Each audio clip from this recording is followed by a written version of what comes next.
ونعوذ بالله من شرور أنفسنا ومن سيئات أعمالنا. من يهده الله فلا مضل له ومن يضلله فلا هادي له. ونشهد أن لا إله إلا الله وحده لا شريك له.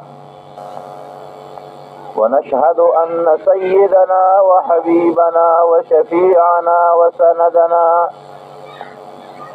ورحمتنا ومولانا محمدا عبده ورسوله سيد الأنبياء والمرسلين وخاتم النبيين وعلى آله وأصحابه وأزواجه أمهات المؤمنين. أما بعد فأعوذ بالله من الشيطان الرجيم. بسم الله الرحمن الرحيم. قل هل يستوي الذين يعلمون والذين لا يعلمون إنما يتذكر أولو الألباب. وقال تبارك وتعالى: ألف لام ميم ذلك الكتاب لا ريب فيه هدى للمتقين. وقال تبارك وتعالى: إنا نحن نزلنا الذكر وإنا له لحافظون. وقال رسول الله صلى الله عليه وسلم: نبر الله امرأ سمع مقالتي فحفظها ووعاها وأداها كما سمعها. وقال رسول الله صلى الله عليه وسلم: اللهم ارحم خلفائي. قيل ومن خلفاؤك يا رسول الله؟ قال: الذين يرون أحاديثي وسنتي ويعلمونها الناس. وقال رسول الله صلى الله عليه وسلم: أشراف أمتي حملة القرآن وأصحاب الليل، أو كما قال. درس شريف وائلون. اللهم صل وسلم على سيدنا ومولانا محمد وآله وصحبه أجمعين. جناب صدر مجلس، معزز محترم علماء کرام، لدی علاقے محترم مسلمانان رونو، السلام علیکم ورحمت اللہ وبرکاتہ. نن پدې لوی اجتماع کې ما ته د شرکت موقع ملو شوه. دغه مدرسې د انتظامیې د محتمم صاحب او د هغه د ملګرو ډېره شکریه ادا کوم چې د یو څو لمحو دپارې ما ته هم د ثواب موقع فراهم کړه. زما وروڼو، ما نه مخکې زما محترم رور حضرت علامہ مفتی کفایت الله صاحب دامت برکاتهم د موقع مناسبت سره بهترین تقریر وفرمایه. دریاب یې دلته کوزه کې بند که. زه نه پوهېږم چې هغې نه پس زه څه ووایم. او داسې مثال دی د مفتی صاحب محترم د تقریر لکه چې سړی په 2 رکعت ریز مونځ کې په لومبي رکعت کې سوره ناس ووایي، نو په دویم کې به څه وایي؟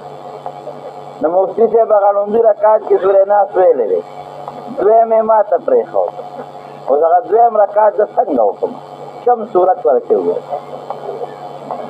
خو دې ورور راته په لاره یو خبره وکړه، وی د دې علاقې د دې خلکو علماو سره ډېر محبت دی او ما محسوس هم کړه. نو په د علماو د محبت متعلق د 4 خبرې دې وکړه، ډېر بخي. زما وروڼو، تاسو دغه مینه او دغه محبت زه خو یو طالب یم د علماو سره چې ستاسو کوم محبت دی او کومه مینه ده او کوم په شوق د علماو بیانونو اورېدو له راغلی یقینا دا ډېره لویه خبره ده او په دغه محبت زه تاسو ته خراج تحسین پیش کوم علما په مخ د ځمکه د الله رحمت دی د علماو دا تاسو خبرې که بند کړئ نو خبرې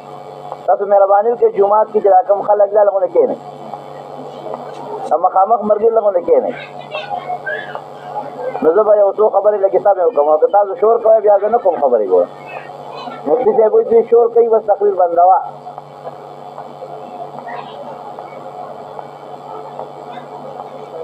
علماء کرام په مخ د ځمکه د الله رحمت دی دې دور کې د علماء وجود دا یقینا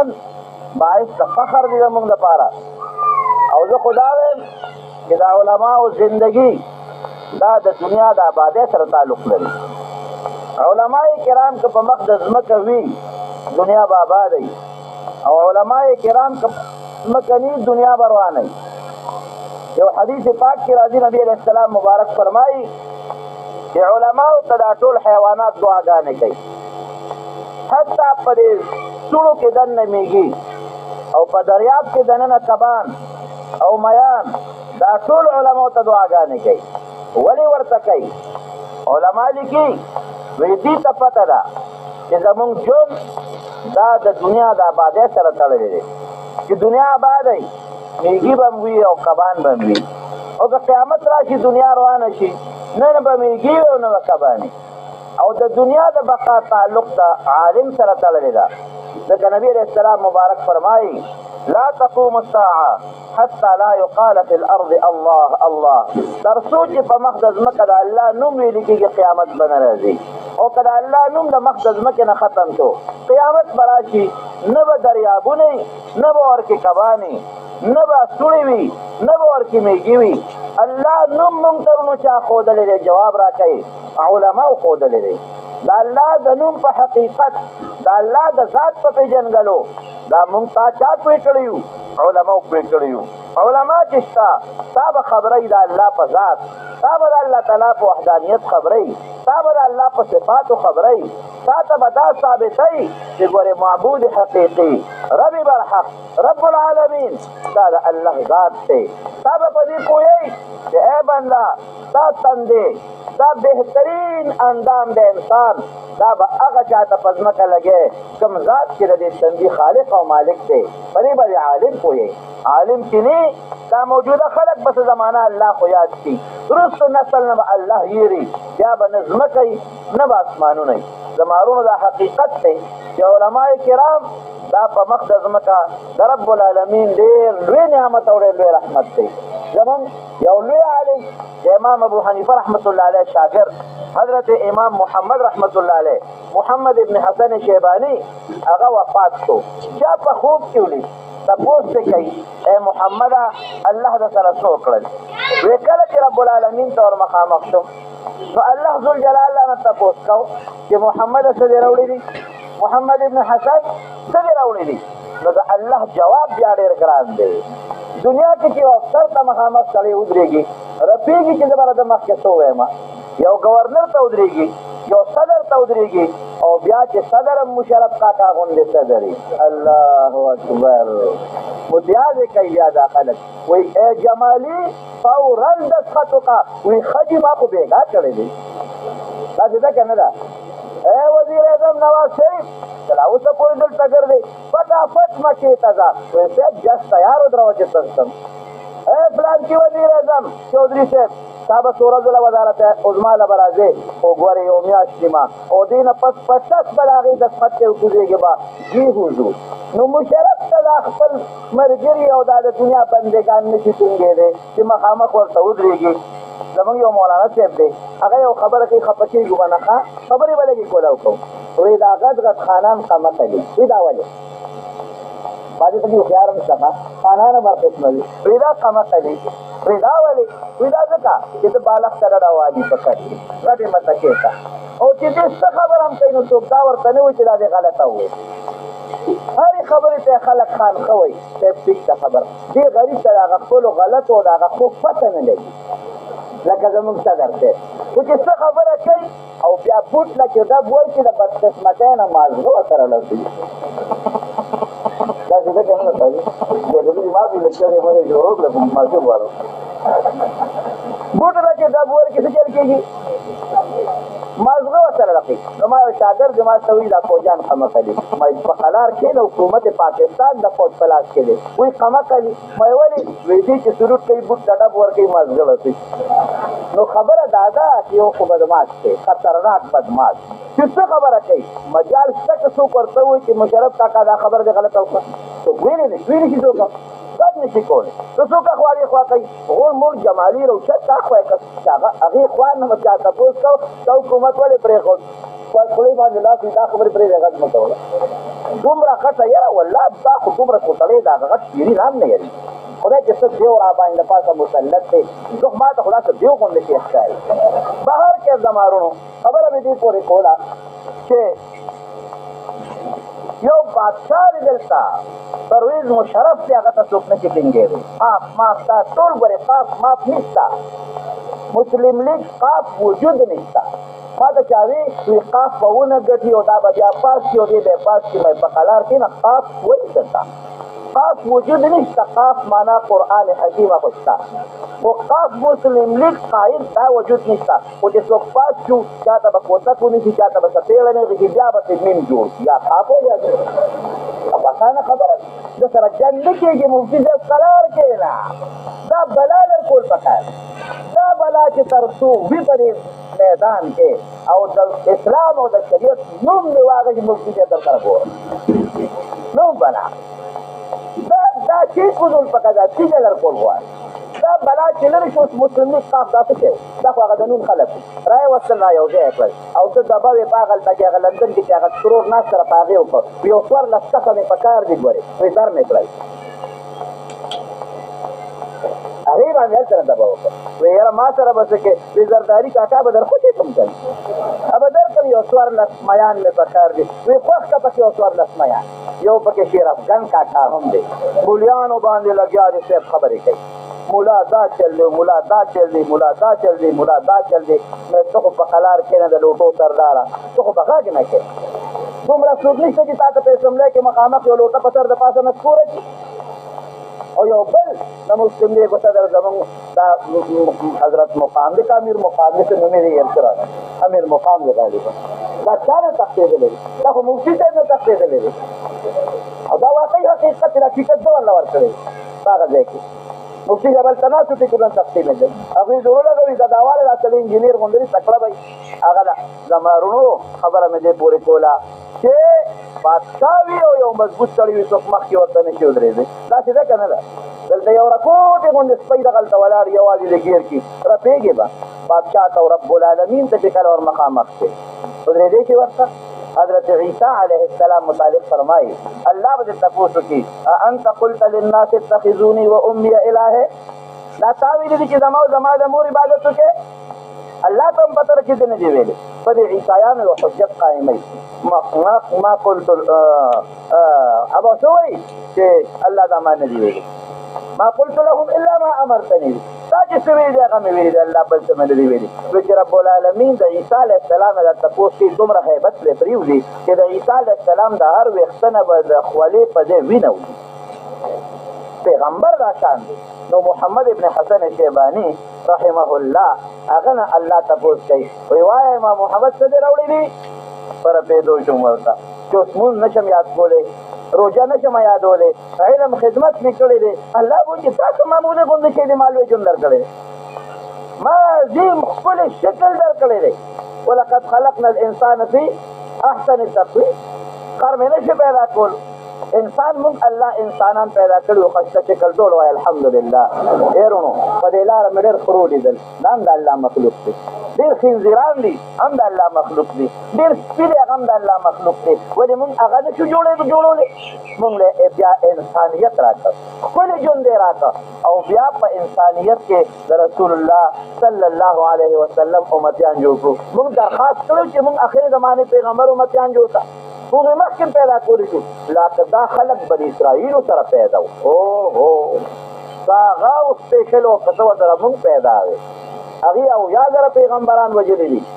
یو ورځ باندې جمل لیکلي دي اویا پیغمبران هغې سپیرو وژلي دي یو ورځ باندې نو که مونږ دا پښتانه ورسره ملګري یو بیا د دې وطن دا خلک یقین نه دی که یو پیغمبر رانه پاتې دی هغو شیطانانو بني اسرائیل مفتي صاحب چې څه ووایي د حقیقت درته وي د ابوجهل مطالب دا سچه خبره زړه کې زمونږ د رسول الله محبت نشته رونه ووایي هسې د خدای خبرې دي که زمونږ د رسول الله مبارک سره محبت په دا زړه کې وې نو چې نن مشرف راپاتې او دی وایي وې زه په هغه قانون کې ترمیم کوم کم چې د نبي علیه السلام د ناموس سره تړلی دی نو دا چې کم خلک چې ډېر چاپېره قاف او سین پین ناست دي دا به دغلته ناست ټینګوي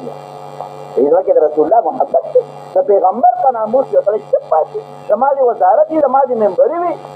زه داد ورکوم نن پاسېد نن اعلان کوي ستا د تعلیم نصاب به هغې چې هغه خانې درته جوړ کړي زه داد ورکوم د صوبې سرحد د علماو حکومت ته چې که څه هر څه وی خو د هغه خان د یونیورسټۍ او د بورډ نصاب زه په صوبې سرحد کې قطعا نه منم تا نن اعلان وکړ تا چغه وواله چې زه به د پرایمري د سطحې د 5م جماعته پورې مخلوط تعلیم په سکول کې رایج کوم هلک جینۍ به یو ځای ناستی ما ویل لکه دا خو ښه خبره نه ده وایي نه یاره دا خو ماشومان دي نه جناب جینۍ خو د 6 کالو شي یا هلک د 6 کالو شي د 7 شي نو په سکول کې داخل کړي چې 5 طرف شي د 16 کالو ده د 16 کالو جینۍ ماشومه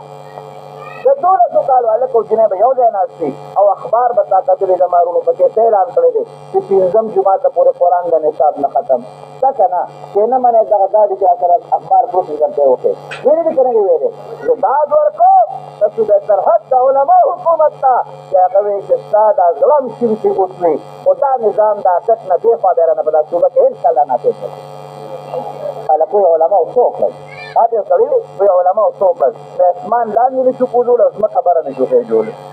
د دغه بیا دغه کار نه شو کولی نور علما کرامو چې نن په مخ د ځمکه څه وکړل که دا علما کرام نن په دې مخ د ځمکه نه وي موجود قسم دی چې د مشرف په نن په دې جوماتونو درته بولځی زر دربول دا پرون دې په اسلام آباد کې جومات یو روان شو بل روان شو علما میدان ته راووتل هغه سلسله ورته بنده کړه اوس هم ختم نه دی بلو منصوبو کې روان دی خو د علماو بند ورته تړلی دی او ورونو د علماو د بند شاته ستاسو ډېرې پروت دی چې تاسو علماو پسې شاته نه یې ولا یو ملا به څوک وي خو تاسو ورسره ولاړ یې د الله فضل دی زه په دې هم فخر کوم زمونږ په دې وطن کې نیشنل هم شته پیپل هم شته بل هم شته بل هم شته بلا پاتې دي خو چې د الله او د رسول د ناموس خبره شي او دغه لوډسپیکر باندې ورته چغه ووامه نو بیا نه نیشنل پېژنې او نه پیپل پېژنې وایم پلانکي روډ ته روځی روډ دق ولاړ شکر دی د خلکو په زړه کې د الله او د رسول مینه محبت شته دی ټول وایي الحمدلله نو خبره مې دې پورې کوله ده مارونو چې امام محمد رحمت الله علیه هغه ته رب العالمین فرمایي څه دې راوړي دي پر پیدو چې زه څه ووایم دا ښکلی شکل دا ښایسته وجود کوي چې د دې مقابله کې د عبادت هېڅ شی نه دی زه څه جواب ورکوم وی الله اسم نشته هېڅ هم نه دی راوړی خالی لاس راغلی ما رب العالمین فرمایي ای محمده اے امام محمد اے محمد ابن حسنه په دنیا کې مې ستا سینه د خپل کتاب او د خپل محبوب د کتاب نه ډکه کړې وه د عالم په سینه کې څه پراته دي مفتي کفایت الله صاحب سینه کې څه پراته دي د الله کتاب او د الله د رسول د کتاب نه نو د مولانا عبدالودود صاحب احمد برکاتون سینه کې څه پراته دي دغه څیزونه دي په دنیا کې مې ستا سینه د خپل کتاب او د خپل محبوب د کتاب د علم نه ډکه کړې وه او کومه سینه چې د خپل کتاب او د خپل پیغمبر د کتاب نه ډکه کړم هغه د جهنم د اور نه ډکوم امام ابو یوسف څه شو وی هغه بره مرتبه کې ناست دی امام ابو حنیفه رحمت الله علیه څه شو وی د هغه تپوس مکه هغه ډېر اوچتو مرتبو کې ناست دی زموږ یو لوی عالم تېر شوی دی لوی عالم نه لوی امام دار الهجره امام دار الهجره د نبی علیه السلام د مبارک کلي د مدینه شریف امام مالک ابن انس رحمت الله علیه امام مالک درس د مسجد نبوي مبارک کې ورکاو او کوم ځای به ناستو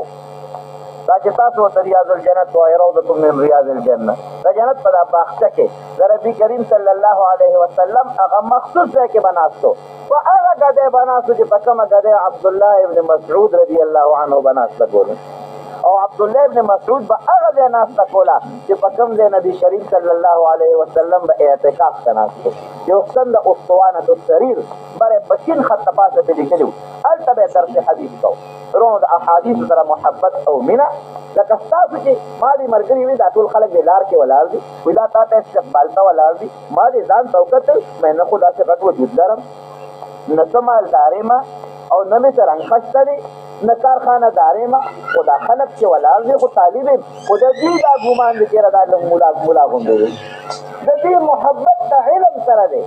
ځکه دا خلک ولاړ دی یا شوق چې د مفتي صاحب تقریر د تاسو ناست کې نو دا شوق چې تاسو د جومات کې د علم سره محبت او د علم سره شوق دا محبت چې رب العالمین زموږ نصیب کړي نو امام مالک رحمت الله علیه جناب هغه یو وینځه ساتلې وه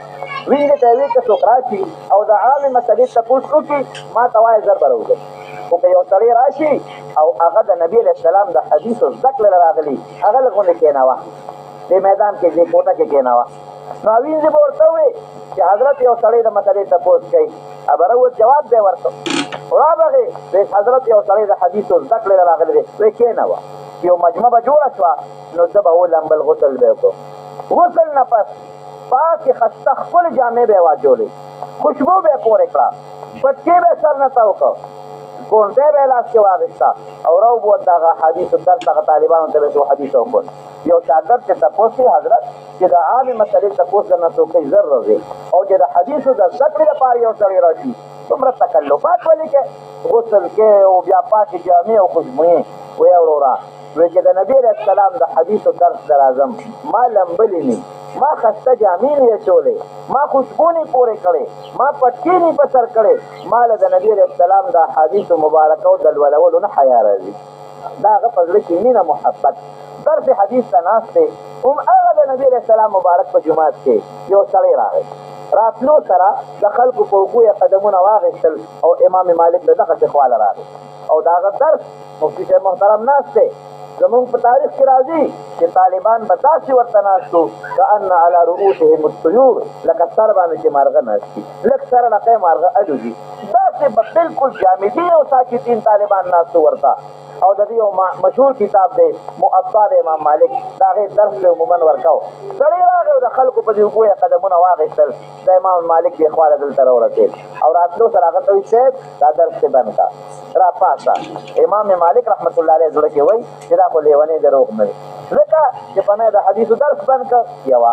او بلې د دې خلکو په اوږو قدمونه واخېستل راشه چې د دې لیوني نه زر ځان خلاصوم ورته ورپاسېده چې ورپاسېد وې راغاړه وکړه ورته ورترغاړه ورته وې صاحب لږ اجازت راکړه دا تندې د لښکلو مونږ ورته تندې وایو تاسو ورته څه وایې تندې ورته وایه دا تندې د لښکلو ما پښتانه یې که نه او پښتو کې تندې پښتون خو پېژنې که نه ته دا بله موضوع په هغې خبره نه کوي وایي دا تندې د لښکلو ما چې وایي تندې د لښکلو امام مالک پوه شو او هلکه دا خو لیونی نه دی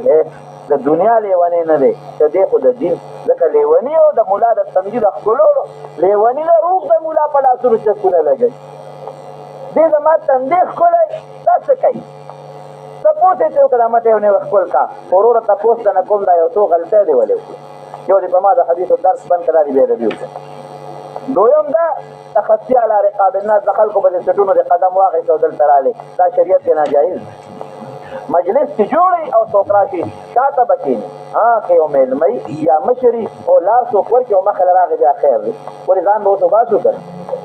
دا شریعت مسله ده ګورې ځان دپاره مې نه ده چې خلک جوړ بهر کې شریعت مسله ده خو خبره مې دې پورې کوله چې شاته به کښېني دا د خلکو په دې اوږو قدم ولې واخېست دا دې بل ناجایز وکړم او زه دې ځان ته را ترغاړه باسلم نو نه خو ما څه قاضي شوې ده نه څه د حج نه راغلی همدې لپاره خلکو ته ترغاړه ولي او بیا په تندي یې ښکل کړم دا ولې سړی ورته څه وایي وایي صاحب بلکل دا غلطۍ مې کړې دا غلطۍ مې وکړې خو دا د یو حرص د وجې نه یو حرص مې په دماغو پروت دی څه دی وایي بېګا مې رسول الله صلی الله علیه وسلم په خوب کې لیدل نبي علیه السلام مبارک چې څوک خوب کې وویني حدیث پاک کې راځي هغه څه چې په رښتیا ویې لیدلی دی شیطان د هغې په شکل نه کې راتلي نبي علیه السلام مې په خوب کې بېګا ولید دې جومات ته راغی ورسره صحابه کرامو خشته ښکلې جامې جوړې سپینې وایي څه لګیا دغه ځای کې د حدیثو درس کوي وایي هغې تپوس وکړه این مالک ابن انس دی مالک ابن انس څه شو وی چا ورته چې صاحب هغه دی ناست دی ستا په ګدی او درس حدیث کوي وی اواز کې ورته وی تا ته چا وي چې نبي علیه السلام دی غواړي وی زه دا منظر وینم وی ته راپاڅېدې خو د یارې نه دا ولیدې داسې رپېدل چې نبي علیه السلام مبارک به راته څه وی چې رانږدې شوې نو هغې ځان ته راته غاړه باسلې او په دا تندي باندې ښکل کړې زه راویښ شوم وی ما وی چې یا الله زر مې د امام مالک خواله ور ورسئ چې بېګا د هغه سینې پورې د دواړو جهانو سردار مبارک سینه مږلې ده چې زه ټولو خلکو نه مخکې ورپورې سینه ومږم او هغه تندې چې بېګا رسول الله مبارک پې شونډې ښودې دي چې د ټولو خلکو نه مخکې زه په هغه تندي شونډې کېدم وی دې حرس را په مخه کړم صاحب دا چل مې کړی امام مالک رحمت الله علیه ورته څه وایي وی چې تا دا خبره وکړه اوس زما خبره هم واوره زما د قسم په هغه ځای کې چې زه پیدا کړې چې د کله نه د نبي علیه السلام د حدیثو درس ته دخلته ناست یم په ما داسې شپه نه ده تېره چې د رسول الله مبارک سره زما په دغه کیفیت ملاقات نږدې دی هره شپه مې ځان ته راتر غاړه باسي او هره شپه به دا تندي مې ښکلی قدر زر زرګر شناسد قدر جوهر جوهري د عالم په قدر رسول الله مبارک پوهېږي چې دا عالم دی زما د طریقې وارث دی زما دین خلکو ته رسوي زما د ژوند د بقا ذریعه ده زما د دین د اشاعت ذریعه ده زما نوم د عالم جمدې ساتلی دی زما احادیث د عالم جمدې ساتلی دی ما چې کوم قرآن راوړی دی هغه یې سینه کې ساتلی دی ما چې کوم دین راوړی دی هغه دین خلکو ته ښایي ما چې کوم د الله د ذات وینا کړې ده هغه خلکو ته رسوي او ما چې کوم میشن او کوم مقصد راوړی دی او کوم مقصد دپاره مې وینې توی کړي دي او کوم مقصد دپاره مې وطن پرېښی دی هغه مقصد د عالم خلکو ته رسوي د ده تندی به رسول الله مبارک ښکلی که نه به ښکلی د ده سینه به ځان پورې پیوست کوي که نه به پیوست کوي زما وروڼو د علماو ډېر لوی مقام دی ډېر عظیم مقام د علماو قسم دې یاد ساتئ علماو لاسونه ښکل کړئ د علماو تندي ښکل کړئ علماو له مخکې مه ورځئ د علماو مقابلې مه کوئ علما ځان ته رانږدې کړئ والله والله والله دنیا به مو هم ښي اخرت به مو هم ښي دنیا به هم ښي المرء مع من احبه اخرت به دې هم ښي اخرت کې به هم د دقې خلکو سره ملګری چا سره چې محبت او مینه دې زیاته وي اصل څیز په زړه کې محبت او مینه ده چا سره محبت مینه به ساتو جواب راکړه علماو سره لږ مخکې به لاړ شو چا سره محبت به ساتو د رب العالمین سره زما او ستا خالق دی زما او ستا مالک دی ما او ستا له ژوند را کړی دی ما او ستا له مسلماني را کړې ده مونځ او دا اسلام ایمان دا د چا انعام دی په مونږ باندې جواب راکړې د الله یمنون علیک ان اسلمو دی پته احسان کوي چې ما خو دې مسلمان یم زه خو مونځ کوم زه خو روژه نیسم قل لا تمنوا علی اسلامکم